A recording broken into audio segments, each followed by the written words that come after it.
ውድ ተመልካቾች ሰላም ጤና ይስጥልን። ይህ ኢሳት ዲጂታል ነው። የሰዓቱን ዜና ይዘን ቀርበናል። ከዜናው ጋር ደረጀ ይልማ ነኝ።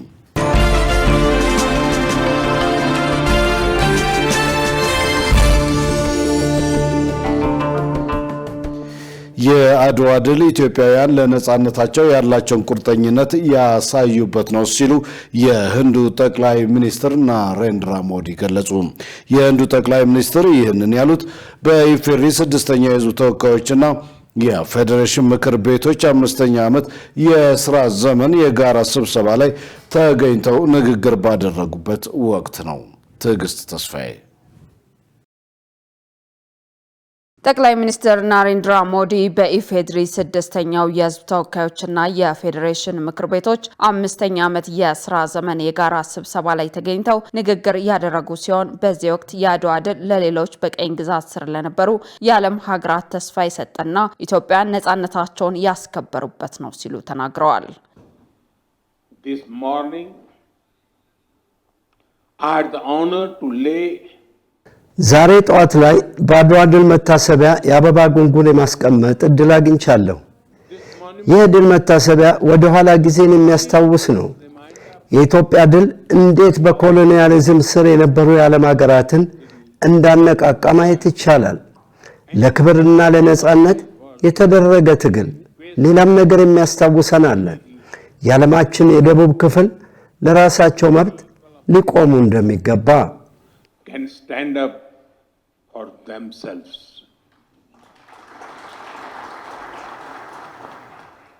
ጠቅላይ ሚኒስትሩ ኢትዮጵያ የብሪክስ ሙሉ አባል መሆኗ ትልቅ እምርታ ነው ሲሉም አክለዋል።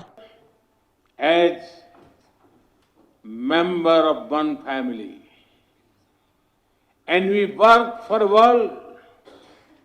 አንድ ላይ ስንል እንደ አንድ ቤተሰብ አባል ማለታችን ነው። ያ ማለት ይበልጥ እኩል መሆንና ይበልጥ ሰላማዊ መሆን ነው። እዚህ አዲስ አበባ ላይ ነው የአፍሪካ ህብረት ቤቱን የመሰረተው። እንደተነገረኝ አብዛኛው የዚችው ከተማ ጎዳናዎች በአፍሪካ ሀገራት የተሰየሙ ናቸው። በህንድ ውቅያኖስ በሌላኛው ክፍል ኒው ዴልሂ ትገኛለች። ህንድ የአፍሪካ ህብረት የጂ20 ቋሚ አባል እንዲሆን ጥሪ ስታቀርብ ታላቅ ክብር ይሰማታል። ባለፈው ዓመት አዲስ የታሪክ ምዕራፍ ተመዝግቧል። ኢትዮጵያ የብሪክስ ሙሉ አባል እንድትሆን መደረጉ As a full member of the BRICS. የቴክኖሎጂ ትብብር ለማጠንከር ዘላቂነት ያለው እድገት ለማስመዝገብ በጂ20 አባል ሀገራት ስብሰባ 1 ሚሊዮን አፍሪካውያንን ለማሰልጠን ጥሪ ማድረጋቸውን ጠቅላይ ሚኒስትሩ ጨምረው ገልጸዋል። Prosperity is shared and peace is defended. ብልጽግናን መካፈል መጋራት ይቻላል። ነገር ግን በቀላሉ ጥገኛ መሆንን ያመጣል። ይህ በዓለማችን አሁን ላይ ያለው እውነታ ነው። አሁን ያለንበት ዓለም እንደ 1945 ያለ አይደለም። ምክንያቱም ዓለም ወደፊት እየሄደች አይደለም። ይህ የሆነው ህንድ ትኩረት የሰጠችው ዓለም አቀፍ እድገት ቅድሚያ የሚሰጠው የቴክኖሎጂ ማጋራት፣ ሊገኝ የሚችል ፋይናንስ፣ የአቅም ግንባታና ዘላቂነት ያለው እድገት ማስመዝገብ የሚል ነው። ለዚህም ነው በጂ20 ስብሰባ ላይ በኖቬምበር የአፍሪካ ስኪል ትሬዲንግ ኢኒሺየቲቭ 1 ሚሊዮን ሰልጣኞችን ለማሰልጠን ጥሪ አቅርቤያለሁ። ይህም የአካባቢ አቅምን ለማሳደግ ያግዛል፣ ዘላቂ እድገትንም ማረጋገጥ ያስችላል። እኔ በራሴ ያለኝን ፍቅር መግለጽ ልተውና ወደ ኢትዮጵያ መጥቶ ስለ ቡና ሳያነሱ መቅረት ተገቢ አይደለም። Impossible to come to Ethiopia and not mention coffee. በሌላ በኩል የኢትዮጵያና የህንድ ትብብር በጠንካራ ወታደራዊ ትስስር፣ በሳይበር ደህንነት፣ በኢንዱስትሪ ዘርፍና በአቅም ግንባታ ላይ ትኩረቱን የሚያደርግ መሆኑን ጠቁመው ሀገራቱ ለጋራ ሰላም መስፈን የሚያደርጉትን ጥረት ጠንካራ ሀገር ለመገንባት ወሳኝ ሚና እንዳለው ተናግረዋል። ደረጃቸውን ያልጠበቁ መድኃኒቶችንና የሕክምና ምርቶች ስርጭት ለመከላከል ብሔራዊ ስትራቴጂ ይፋ ተደረገ። የኢትዮጵያ የምግብና የመድኃኒት ባለስልጣን ከጤና ሚኒስቴር ጋር በመተባበር የኢትዮጵያን የጤና አጠባበቅ ስርዓት ለማጠናከር ያለመና ደረጃቸውን ያልጠበቁ ሐሰተኛ መድኃኒቶችና የሕክምና ምርቶችን ለመከላከል የሚያስችል ብሔራዊ ስትራቴጂ በይፋ መተግበር ጀምሯል። ሰነዱ ይፋ በተደረገበት ወቅት የጤና ሚኒስትር ዶክተር መቅደስ ዳባ እንዳሉት ደረጃቸውን ያልጠበቁና ሐሰተኛ የሕክምና ምርቶች ሕይወትን አደጋ ላይ በመጣል በጤና አጠባበቅ ላይ ያለውን እምነት በመቀነስና ብሔራዊ የጤና ግቦችን በማዳከም ከባድ ስጋት መፍጠራቸውን ገልጸዋል። ሚኒስትሩ እንዳሉት የተቀናጀ ቀጣይነት ያለውና በሚገባ የሚተዳደር የቁጥጥር እርምጃ ያስፈልጋል።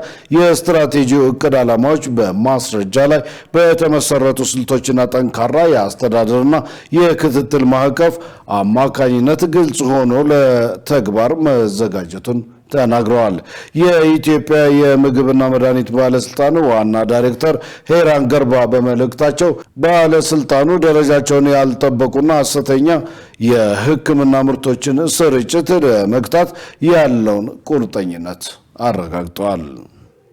በሐሰተኛ የብር ኖት ለመገብየት የሞከሩ ግለሰቦችን በቁጥጥር ስር መዋሉን የአዲስ አበባ ፖሊስ አስታወቀ።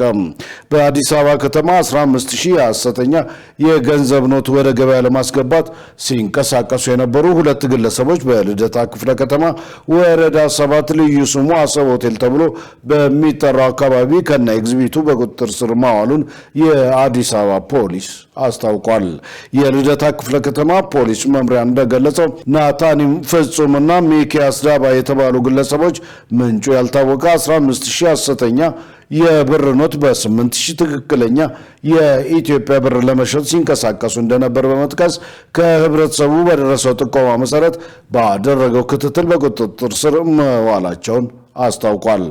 ፖሊስ ግለሰቦቹ በቁጥጥር ስር በዋሉበት ወቅት ባደረገው ድንገተኛ የአካል ፍተሻ በተጠርጣሪዎቹ ኪስ ውስጥ የተገኘ 75 ባለ 200 የሐሰተኛ ብር ኖት ማለትም 15000 የኢትዮጵያ የሐሰተኛ የብር ኖት መያዙን አረጋግጧል። ፖሊስ መሰል የወንጀል ድርጊቶችን አስቀድሞ ለመከላከል በሚያደርገው ጥረት ውስጥ ህብረተሰቡ ጥቆማ በመስጠትና ጥንቃቄ በማድረግ የበኩሉን አስተዋጽኦ እንዲያበረክት ጥሪውን አስተላልፏል። ውድ ተመልካቾች ከኢሳት ዲጂታል የሰዓቱ ዜና እንደቀጠለ ነው። አሁን ደግሞ ወደ ውጭ ዘገባ አልፋለሁ። ፕሬዚዳንት ዶናልድ ትራምፕ ሶሪያውያንን ጨምሮ የ7 ሀገራት ዜጎች ወደ አሜሪካ እንዳይገቡ ከለከሉ። ክልከላው ከመጪው የፈረንጆቹ አዲስ ዓመት ጀምሮ በስራ ላይ ይውላል ተብሏል። ሸሪፍ ኢማም የአሜሪካው ፕሬዚደንት ዶናልድ ትራምፕ ወደ አሜሪካ ለመግባት የጉዞ ክልከላ ከተደረገባቸው ሀገራት ዝርዝር ውስጥ ሶሪያን ጨምሮ 7 ሀገራት ተካተዋል። ከዋይት ሃውስ በወጣ መግለጫ ትራምፕ አዋጁን ፈርመዋል። ሀገሪቱን ከብሔራዊ ደህንነትና ከሕዝብ ደህንነት ስጋት ለመጠበቅ በማጣራትና መረጃ በማጋራት ረገድ ግልጽ፣ ቀጣይና ከባድ ጉድለት ባሉባቸው ሀገራት ዜጎች ላይ ወደ አሜሪካ የመግቢያ ገደብ ማስፋትና ማጠናከር የሚል ነው። በማክሰኞ ዕለቱ ውሳኔ ከቡርኪና ፋሶ፣ ከማሊ፣ ከኒጀር፣ ከደቡብ ሱዳን፣ ከሶሪያና ከፍልስጤን ባለስልጣናት የጉዞ ሰነድ ያላቸው ዜጎች ወደ አሜሪካ እንዳይገቡ ክልከላ ተጥሏል። ቀደም ሲል በከፊል ክልከላ ተደርጎባቸው የነበሩ ላኦስና ሴራሊዮን ሙሉ ለሙሉ ተከልክለዋል። ዋይት ሃውስ እንዳስታውቀው ክልከላው ከመጪው ጃንዋሪ 1 ቀን 2026 አንስቶ በስራ ላይ ይውላል። ይህ ውሳኔ የመጣው ዶናልድ ትራምፕ ከሶሪያው ፕሬዚደንት አህመድ አልሻራ ጋር ውጤታማና ታሪካዊ ንግግር ካደረጉና ሶሪያን ጠንካራ ሀገር ለማድረግ ቃል ከገቡ በኋላ ነው። ትራምፕ አልሻራን ይደግፋሉ። በአሜሪካ በነበራቸው ጉብኝት ለረጅም ጊዜ በስልጣን ላይ የቆዩትን በሽር አልአሳድን አስወግደው በጦርነት የተዳከመችውን ሀገራቸውን አንድ አድርገው ለመምራትና ከዓለም መነጠሏን ታሪክ ለማድረግ የቆረጡ መሪ ተደርገው ተወስደዋል። ትራምፕ በማህበራዊ ሚዲያ ቅዳሜ ዕለት እንዳስታወቁት ወሳኝ የሆነ ማፈግፈግ አድርገዋል። ይህ የሆነው ደግሞ የአሜሪካ ጦር እንዳስታውቀው 2 የአሜሪካ ወታደሮችና 1 የሲቪል አስተርጓሚ በሶሪያ በተጠርጣሪ አክራሪዎች መገደላቸውን ተከትሎ ነው።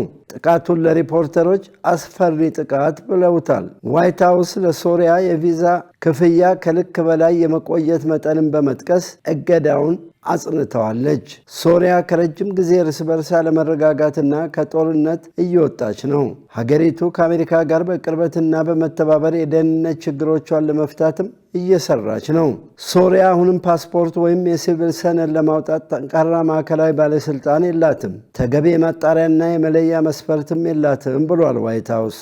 ትራምፕ በሰኔ ወር የ12 ሀገራት ዜጎች ወደ አሜሪካ እንዳይገቡ የሚከለክል አዋጅ ፈርመዋል። በተጨማሪም ከ7 ሀገራት የሚመጡትን ዜጎች ወደ አሜሪካ እንዳይገቡ የሚገድብ አዋጅም ፈርመዋል። ይህንን ያደረጉበት ምክንያት አገራቸውን ከውጭ አሸባሪዎችና ከሌሎች የደህንነት ስጋቶች ለመከላከል አስፈላጊ ስለመሆኑ ተናግረዋል። እገዳው ስደተኞችን ጨምሮ ቱሪስቶችን፣ ተማሪዎችና የንግድ ተጓዦችንም ይጨምራል። የመረጃ ምንጫችን ሮይተርስ ነው። ውድ ተመልካቾች ከኢሳት ዲጂታል የሰዓቱ ዜና እስካሁን ነበር። ከዜናው ጋር ደረጀ ይልማ አብሬያችሁ ቆይቻለሁ። ከቀሪ ኢሳት ዝግጅቶች ጋር ሰናይ ጊዜ